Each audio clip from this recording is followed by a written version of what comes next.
Olá, bem-vindos ao Tomou, seus minutos do que acontece de provocativo e inovador no mundo Health Science. Eu sou o Paulo Crepaldi e você encontra o nosso conteúdo no IGTV YouTube, @Paulo Crepaldi, ou em áudio lá no podcast Via Oral.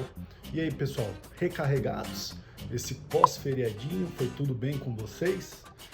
Vamos lá, o que nós temos aqui hoje? Vamos começar... Antes da gente começar, eu queria falar um negócio seguinte. Eu queria saber se com o novo calendário de vacinação, que os estados estão apoiando a vacinação total, né? Que nem São Paulo falou que até outubro vacina toda a população adulta permitida, né? Até o fim de outubro, pelo menos com a primeira dose. Vocês estão mais ou menos otimistas? Como é que está o sentimento de vocês? Né? Vocês acham que vai ser isso mesmo? Eu vou criar lá no meu Stories uma votação. Então entra no meu Stories lá no Instagram, vota. Eu quero entender de vocês se isso deixou vocês mais otimistas para o próximo ano ou menos otimistas, tá? Mas vamos para dica do PC, que é a primeira coisa que a gente traz aqui. Hoje eu vou falar de uma animação do canal Disney Plus, que é Raya e o Último Dragão. Gente, é muito bem feito. Apesar de ter muita gente que tá criticando, mas o desenho do dragão que parece uma sereia, etc. Mas assim, o desenho é muito bem feito, né? A animação muito bem construída, os personagens, os ideais, o plot da história. Cara, eu achei sensacional. Meu filho de quase 3 anos achou sensacional. Então assim, eu convido vocês a assistirem e comentarem aqui depois o que vocês acharam, tá? Como é que funciona? É uma terra mágica onde humanos e dragões convivem em harmonia e a animação tem uma pegada asiática, ou seja, ela conta e mostra caracterizações, culturas do Vietnã, de Laos, das Filipinas. Então, se você ainda curte essa região, você vai adorar essa animação. Agora, para os mais velhos, não vou dar spoiler não, fica tranquilo aí, tá? Para os mais velhos, Medusa, mitologia grega, virar pedra. Assistam e pensem em tudo isso, né? Então, não é a primeira vez que a gente vê isso, essa construção, essa metáfora tá no dia a dia nosso, foi muito bem colocado, dá pra gente raciocinar um monte de coisa em torno delas, tá? Outra coisa, o filme, ele fala sobre individualismo, fala sobre colaboração e o principal para mim desse plot é frustração com a humanidade, como a gente se frustra com as pessoas. Cara, não poderia ser um tema melhor para ser colocado do que esse, ainda mais do que nós estamos vivendo nessa pandemia. Então, assistam, comentem, me falem o que vocês acharam, tá bom?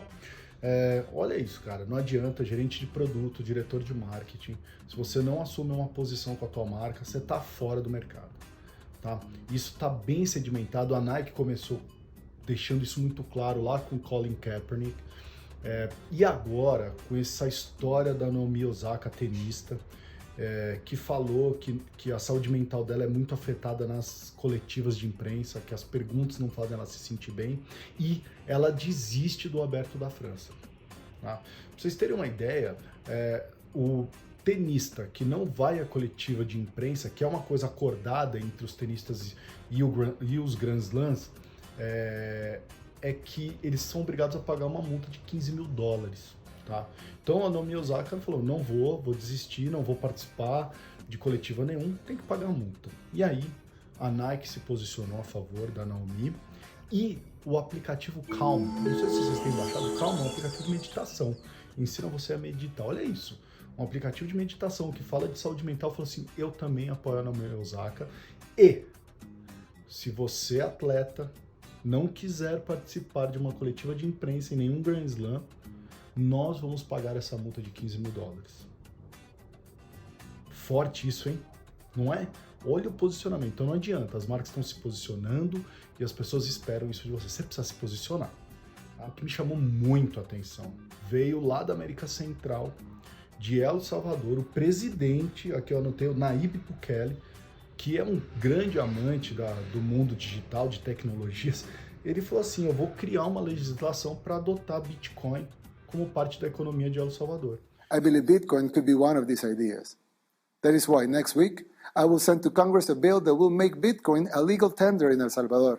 In the short term, this will generate jobs and help provide financial inclusion to thousands outside the formal economy. E eu tava vendo um dado, cara, 70% das pessoas em El Salvador não tem conta corrente. Então, a entrada da criptomoeda pode ser, sim, a democratização de uma moeda como parte da economia de El Salvador. A sacada é muito boa e a aceitação por si só pode ser muito bem-vinda pela população por esse dado, tá?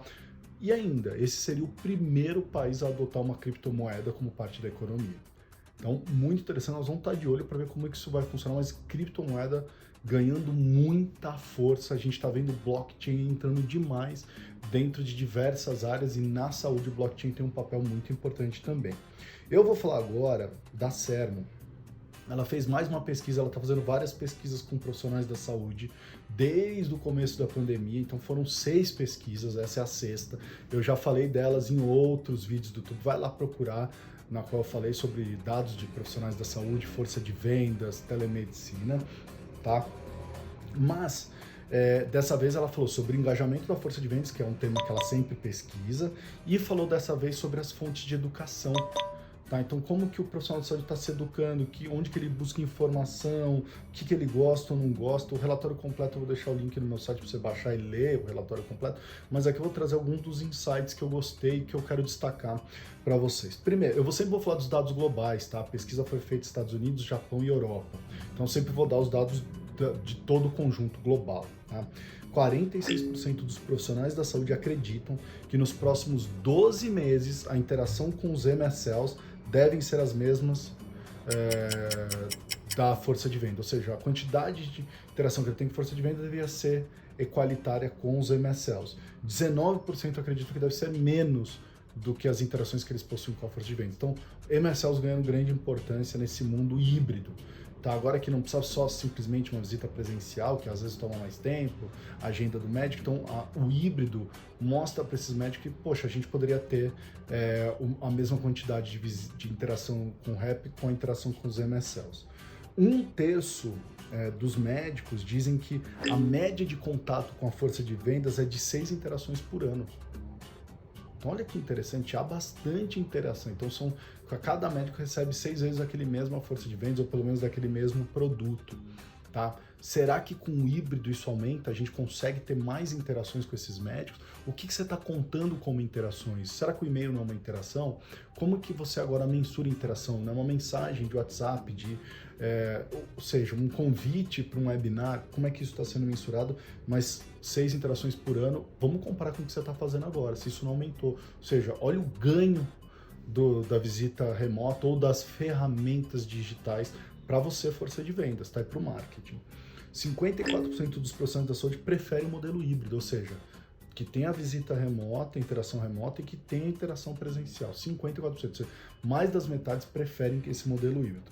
16% disseram que preferem apenas a interação remota e 17% disseram que preferem apenas presencial. Então, baixo número de pessoas estão falando assim, eu só quero presencial ou eu só quero remoto. O que eles estão falando eu quero uma mistura dos dois, há um momento para cada um. Quando a gente compara força de vendas com MSL nesse quesito, tá dando igual, tá? Eles também preferem os MSLs em volume híbrido, tá? Na jornada do produto, ou seja, do momento que você lança um produto até ele se tornar maduro, que eles consideram aqui mais de 5 anos de mercado, há uma diferença de como os médicos preferem essas interações. Então, em todas as jornadas, tá, do lançamento até ele se tornar maduro, o modelo híbrido venceu. Tá? Então, ou seja, o maior número de porcentagem é do modelo híbrido em todas as jornadas. Mas o que é interessante que a gente vê é que o presencial é mais importante no começo do produto do que no final, quando ele está maduro. Então, olha só para vocês terem uma ideia, no lançamento, porcentagem do presencial é de 33% versus 41% de híbrido. E aí vai caindo, por exemplo, quando chega lá, 17% presencial, 44% híbrido, tá? Quando você chega lá na fase madura. Então cai demais, você sai de 33% para 17%, tá? E um outro dado, 9% quando chega na fase madura, estou dizendo, eu não preciso de interação nenhuma. Olha isso. Então, se ele não quer nenhuma interação, quais outros canais você vai utilizar para manter contato com esse cara? É isso que a gente tem que pensar nessa construção. Quando questionado sobre quais fontes de informações eles utilizam hoje e pretendem continuar utilizando no futuro, 75% disseram que gostam dos portais médicos e querem continuar utilizando no futuro, 74% congressos e reuniões, 70% falam da força de vendas e 52% falam dos sites das empresas. Olha como o site da empresa não é bem visto ainda pelos profissionais da saúde. Outra coisa, se a indústria farmacêutica puder responder às suas necessidades, ou seja, estou perguntando para os profissionais da saúde, se elas respondessem às suas necessidades, quais fontes você utilizaria? Da indústria farmacêutica, 63% disseram interação remota com a força de vendas e 55% disseram e-mail das farmacêuticas. Ou seja, a força de vendas ainda é o melhor canal de fonte de informação, só que você viu que eles preferem a remota. Tá? E aí vem os e-mails. A gente sabe que a taxa de e-mails hoje é muito maior, tá? Dentro daquela economia da atenção que a gente discute, que eu falo nas minhas aulas, falo nos meus workshops, quando a gente olha a economia da atenção, como que a gente está se diferenciando, né? Como a gente está ganhando a atenção desse médico para engajamento. Outro dado que é super legal é que tipo de informações os profissionais de saúde mais querem da força de vendas. O que eles mais querem da força de vendas é sobre doença e serviços para paciente, o que eles menos querem é sobre o produto ou sobre a marca, tá? Então, com esse relatório, a gente tem uma boa noção de construção de jornada de conteúdo que eu sempre falo para vocês. Pensa na jornada de conteúdo, como vocês estão construindo essa jornada de conteúdo com o teu profissional da saúde, tá? Não fica só olhando pela coisa, ele prescreve mais, ele é CAT 1, ele é um lover da Maior Marca ou não, mas a jornada de conteúdo é super importante. O que eu quero dizer para vocês é, chega de força de vendas carregadora de iPad, dá para ele o papel de gestor da experiência desse profissional da saúde. Entrega para ele, esses profissionais eles têm capacidade de tomada de decisão estratégica. Para de achar que eles são simplesmente pessoas que vão trazer informação e levar informação e manter o médico atualizado. Eles são mais do que isso, a força de vendas. E utilizem esse potencial deles. Eles podem fazer mais e farão para vocês mais. E esse posicionamento estratégico da força de vendas é o futuro da indústria farmacêutica, senão não vai dar certo. Todas as segundas-feiras, uma maneira rápida para te provocar e atualizar. Envie seus comentários e sugestões e aí, tomou?